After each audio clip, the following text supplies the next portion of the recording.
Hello, everyone. This is Peter Ekstrom, author and lecturer of Sales and Marketing Communications here at the Lubin School of Business at Pace University here in New York, where we are teaching students to speak the new language of business in the attention economy, and I want to thank you for joining me today. The challenge for us educators in working with millennials, our students, is that they come from a text-based world. Most communications today are done electronically by text, tweeting, email, so on. So trying to transition students out of a text-based world into the speech delivery world is a challenge. There are also some misconceptions about a career in sales, that you have to be a silver-tongued individual that knows how to convince people to do things that they otherwise wouldn't do if the salesperson wasn't in the picture. And overcoming those misconceptions about sales and business is a challenge for us. Also, there's the innate fear of public speaking that every human has. The number one fear that people have is public speaking. And number two is death.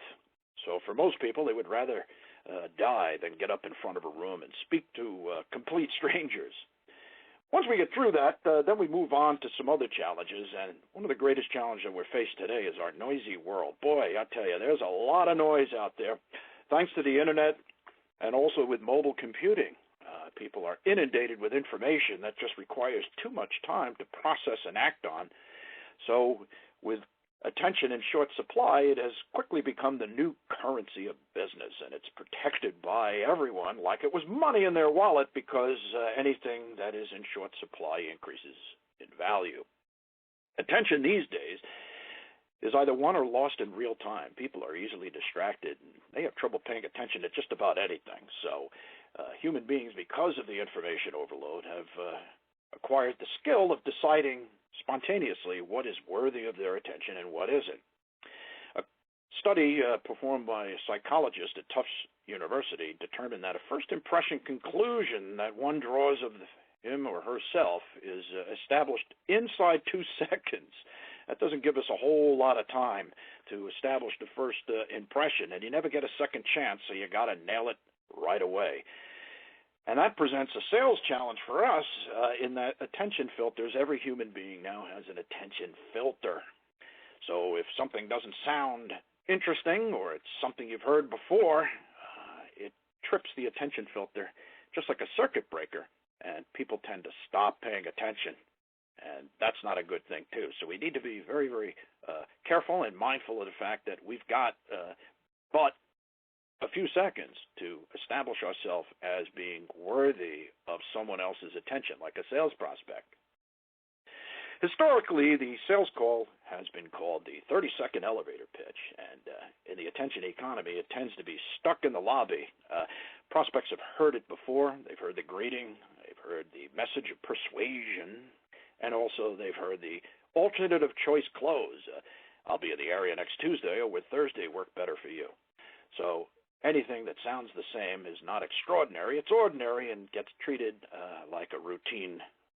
And that's why the elevator pitch today just doesn't fit. It doesn't fit in the compartments, which is what the gold call seeks to do, is that it's compartmentalized speech. We have to spoon feed our sales prospects information that they can act on in bite-sized pieces, like a tweet or a quick text. That's what the human mind can absorb and act on if it's fed to them in such a way that they can understand it quickly, ASAP, because of the first impression, right? Let's not forget that. So today, with sales calls, selling is not telling. If you're pushing information in the direction of people and they've heard it before, or you don't sound interesting, it's going to trip the attention filter and they'll stop listening.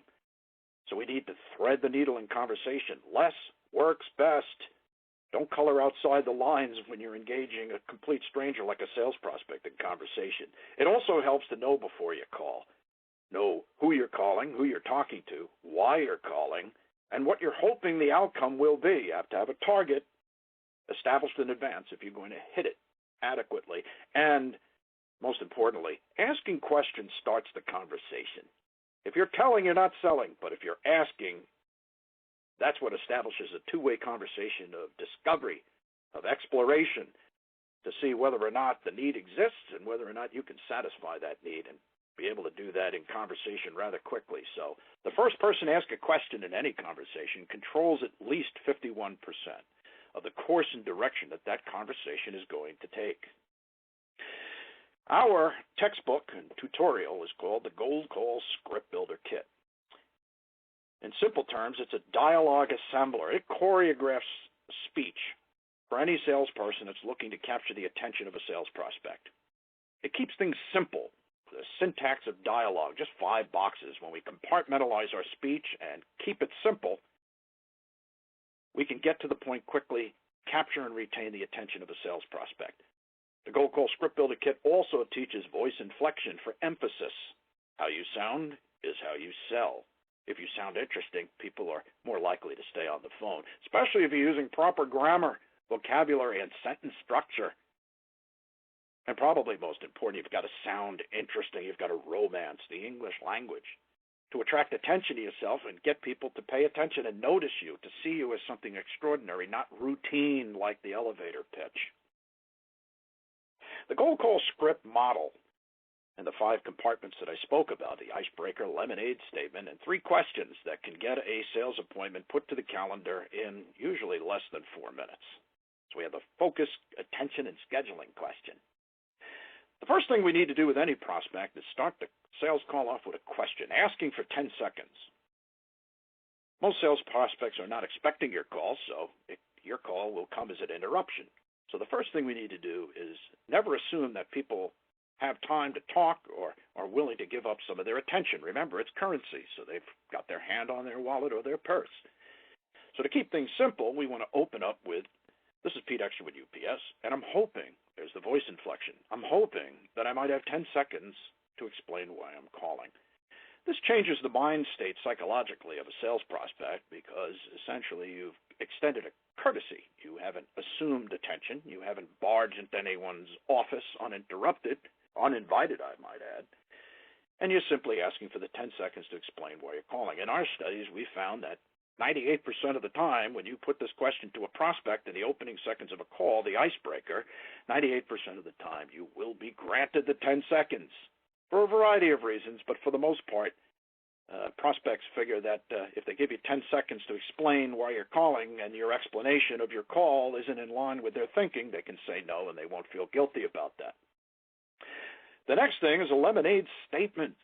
All business, no matter how complicated or engineered it might be, all business is lemonade.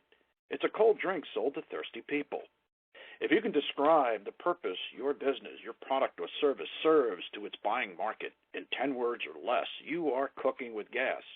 There's less of a likelihood that your words, your explanation of your business will be taken out of context. So we want to get to it right away and talk about the lemonade of the business in its simplest terms.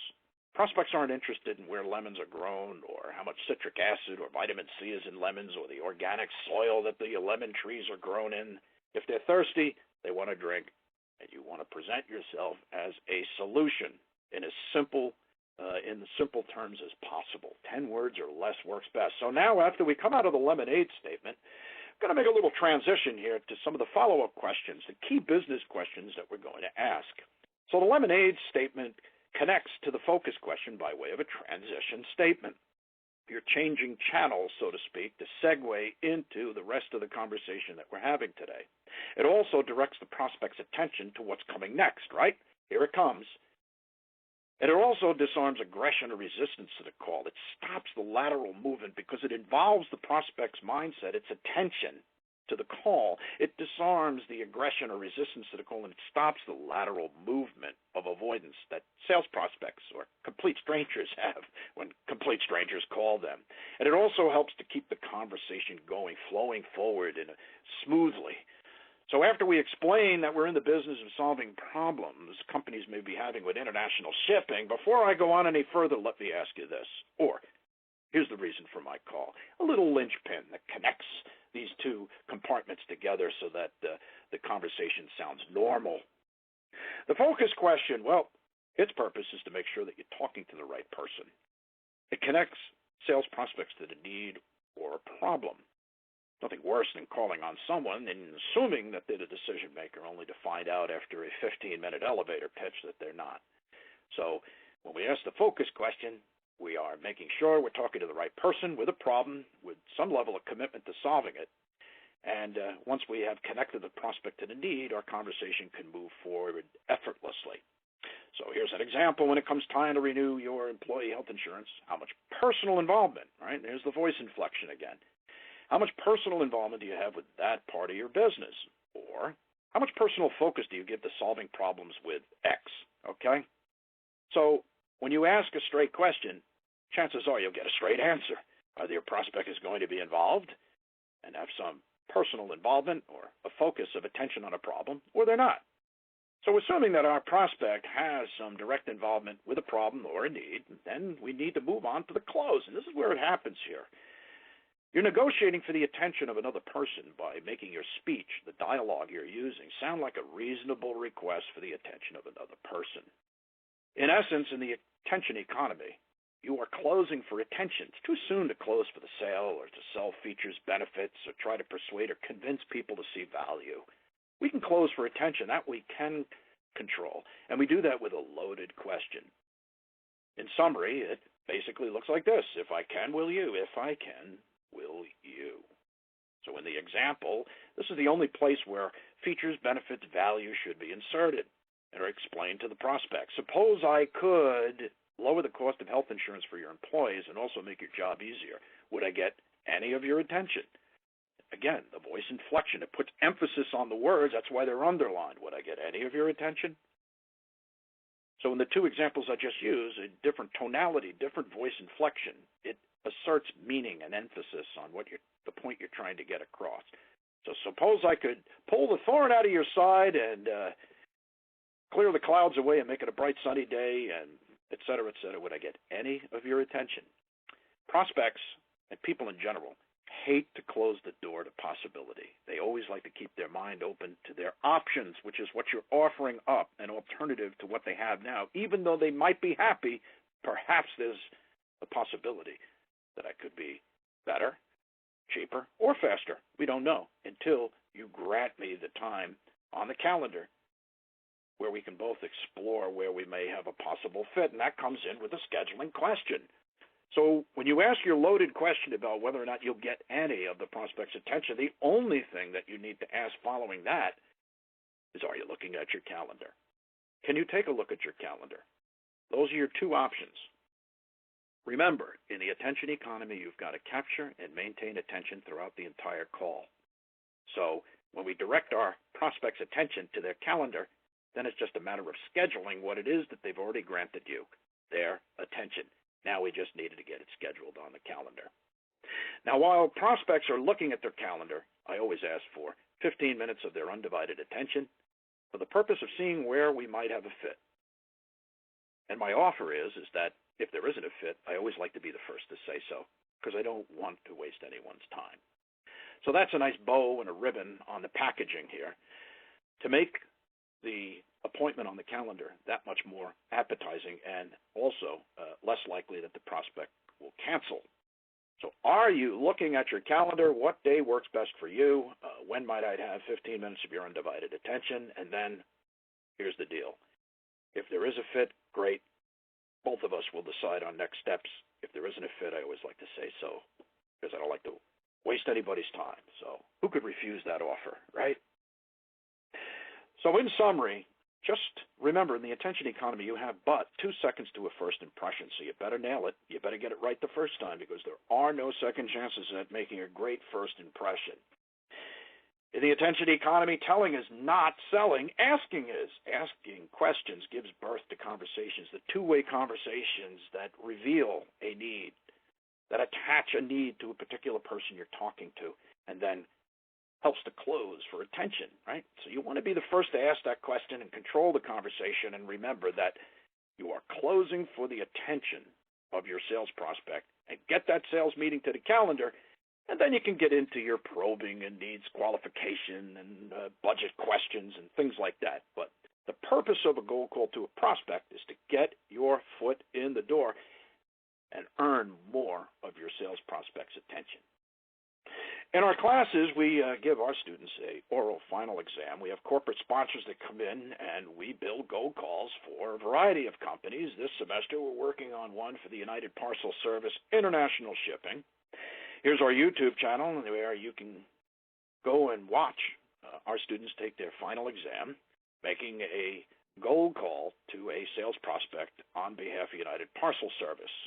Every class that we teach comes with a goal call assembly instructions, the workbook, and the script builder tool that helps students parse their words and phrase their speech effectively to win the attention of sales prospects in a very noisy world called the attention economy. We offer a variety of resources to help your inside sales, business development reps, sales development reps adopt the goal call for their outbound prospecting efforts. The Script Builder Kit is an online program, as I mentioned, plus all of these other programs that help teach and reinforce proper speech delivery in the digital economy.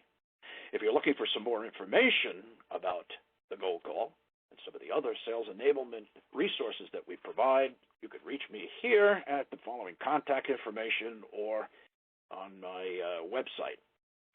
Anyway, I want to thank you for setting aside time to learn more about me. I hope our paths cross soon. And until we meet again, well, this is Pete Ekstrom saying so long for now and happy hunting.